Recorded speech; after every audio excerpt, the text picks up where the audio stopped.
हाथ में माइक, आंखों पर काला चश्मा और फिर काठमांडू के मेयर से सीधे नेपाल के प्रधानमंत्री की कमान। यह कहानी किसी फिल्म की नहीं है, यह कहानी नेपाल की है, यह कहानी बालेन शाह की है। Balendra Shah, popularly known as Balen Shah, is on the course of a stunning national victory. वो 35 साल का लड़का जो कुछ साल पहले दिन में इंजीनियरिंग के नक्शे बनाता था, रात में स्टेज पर रैप गाता था, फिर जनता ने उसे काठमांडू का मेयर बनाया और अब जिनजी के साथ मिलकर वो नेपाल का प्रधानमंत्री बनने वाला है। बालेन शाह ने नेपाल में वो सियासी जलजला लाया है जिसने दिल्ली से लेकर बीजिंग और वॉशिंगटन तक के होश उड़ा दिए, क्योंकि वो नेपाल जिसकी पॉलिटिक्स एक जुरासिक पार्क की तरह बन गई थी, जहां दशकों से वही पुराने और भारी भरकम सियासी डायनासोर उलट पुलट कर हुकूमत कर रहे थे, वहां इस 35 साल के लड़के ने उनके सबसे मजबूत किलों को ढहा दिया। वो केपी शर्मा ओली जो नेपाल की पॉलिटिक्स का अपने आप को चाणक्य समझते थे, बालेन शाह ने जिनजी के साथ मिलकर उन्हें उन्हीं के गढ़झापा में घुसकर 50,000 वोटों के अंतर से हरा दिया।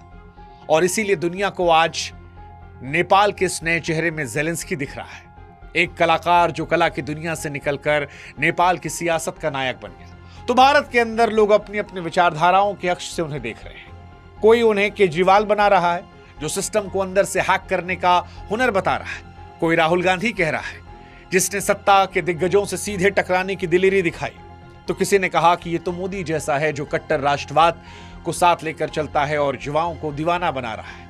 कुछ और आगे बढ़े, कहा ये तो नेपाल के योगी हैं क्योंकि इन्होंने भी बुलडोजर चलवाया था भूमाफियाओं पर। लेकिन कुल मिलाकर कहानी बालेन शाह की बड़ी दिलचस्प है और इसीलिए आज इस कहानी में हम आपको बताएंगे कैसे बालेन शाह ने नेपाल के इन सियासी डायनासोरों का युग हमेशा के लिए खत्म किया, कैसे इनका इंडिया कर्नाटक से कनेक्शन है। सवाल यह भी कि बालेन शाह का नेपाल का प्रधानमंत्री बनना क्या भारत के लिए गेम चेंजर होगा या टेंशन? क्या ये प्रो इंडिया होंगे या एंटी इंडिया? और कैसे बालेन शाह के प्रधानमंत्री बनने से बीजिंग और चाइना जो है वो परेशान है?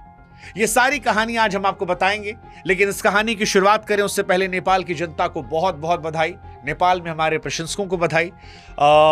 सवाल जवाब का सिलसिला शुरू करें उससे पहले हम चाहते हैं कि आप हमारे व्हाट्सएप चैनल से जरूर जुड़ें ताकि हमारा आपका रिश्ता और मजबूत हो। लिंक हमने डिस्क्रिप्शन में दे रखा है, कमेंट सेक्शन में दे रखा है। उम्मीद करते हैं कि जैसे हम नेपाल का साथ देते हैं, नेपाल और भारत के लोग हमारा साथ देंगे और बड़ी संख्या में व्हाट्सएप से जुड़ेंगे। अब सवाल पहला, क्या बालेन शाह की जीत जो है वो उन 77 युवाओं के बलिदान और उनके पुराने रैप की जीत है? देखिए, बालेन शाह की ये जीत केवल चुनावी आंकड़ों का खेल नहीं है, ये नेपाल की उन गलियों का दर्द है जहां युवाओं ने एक बेहतर भविष्य का सपना देखा था।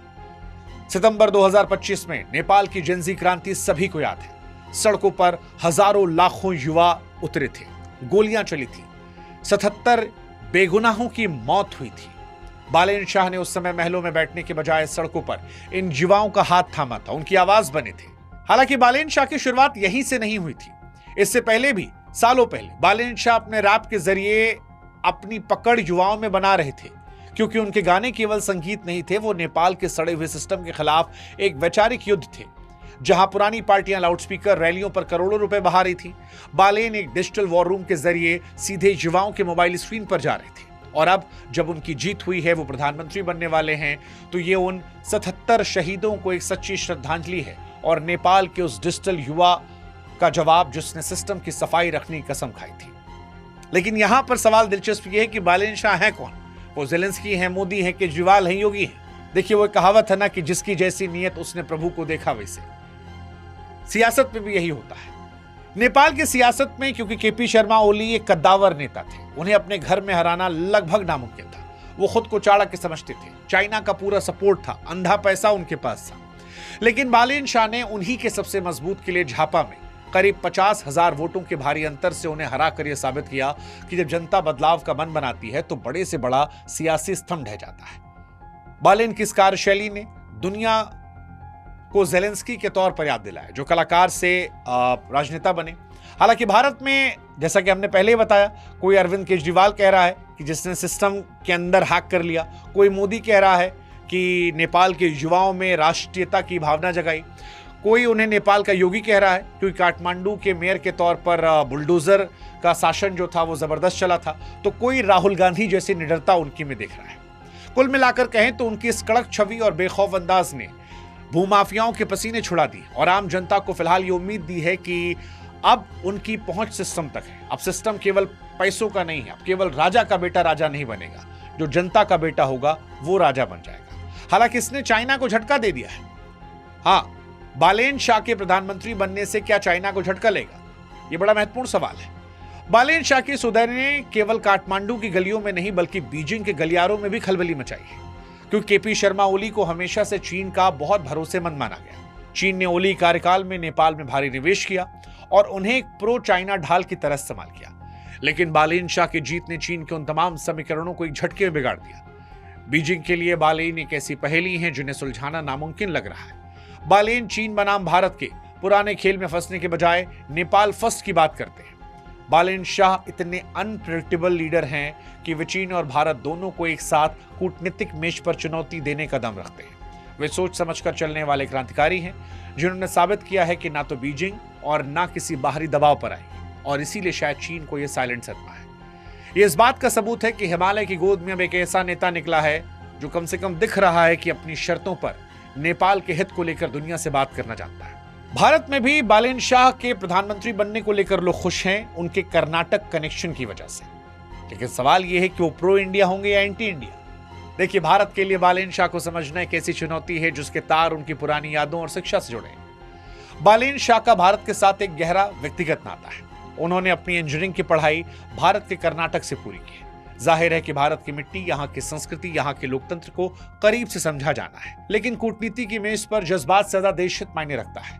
बालेन मधेसी मूल के हैं जो स्वाभाविक रूप से भारत के करीब लाता है, लेकिन वो नेपाल फर्स्ट की नीति के कट्टर समर्थक हैं।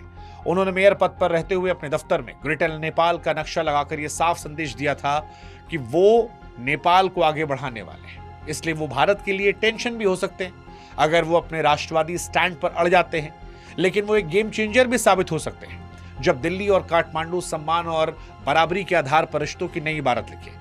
बालेन भी जानते हैं कि नेपाल की तरक्की के लिए भारत का साथ जरूरी है, लेकिन वो ये भी चाहते हैं कि नेपाल को दुनिया में एक स्वतंत्र और मजबूत पहचान मिले। उम्मीद करते हैं कि भारत की सरकार भी उनके साथ बराबरी का दर्जा देकर हाथ से हाथ मिलाएगी और भारत नेपाल के ऐतिहासिक रिश्तों को एक बार फिर से नए शिखर पर ले जाएगी।